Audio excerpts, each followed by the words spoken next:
స్నేహమే బహుమతి. సింగమల అనే అడవిని కంటి అనే సింహం పాలిస్తూ ఉండేది.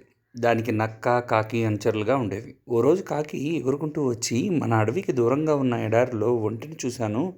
దాన్ని వేటాడగలిగితే మనకు వారం పాటు ఆహారానికి సమస్య రాదు అని చెప్పి సింహాన్ని, నక్కని బయలుదేరదీసింది.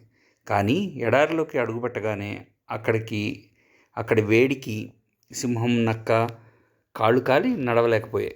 దాంతో కాకి ఒంటె దగ్గరికి వెళ్ళి, మిత్రమా, నువ్వు మా రాజు సింహాన్ని, మంత్రి నక్కని అడవిలో దించగలవా అని అడిగింది. ఒప్పుకున్న ఒంటె సింహాన్ని, నక్కని మోసుకుంటూ వాళ్ళ స్థావరానికి తెచ్చింది. దాని మంచితనం సింహానికి బాగా నచ్చి, మిత్రమా, నువ్వు కూడా మాతో పాటు ఇక్కడే ఉండు అంది ఒంటెతోటి. సింహం ఉన్నపళంగా తీసుకున్న ఈ నిర్ణయానికి నక్కకి, కాకి బొత్తిగా నచ్చలేదు. అవి ఓ ఉపాయం పన్నాయి.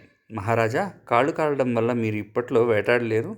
మీరు ఆకలితో ఉండడం మేము చూడలేం. కాబట్టి మమ్మల్ని తినండి అన్నాయి. అది విన్న ఒంటె, వాళ్ళని వదిలేయి రాజా, నన్ను చంపితే మీ ముగ్గురికి వారం పాటు ఆహారంగా కాగలను అంటూ ముందుకొచ్చింది. నక్క, కాకి ఆ మాటల కోసమే ఇలా నాటకమాడాయని సింహానికి పోయింది. దాంతో సరే, ఒక్కొక్కరు వరుసగా రండి, ముందు చిన్న జీవితో మొదలు పెడతాను, కాకి నువ్వు రా ముందు అంది.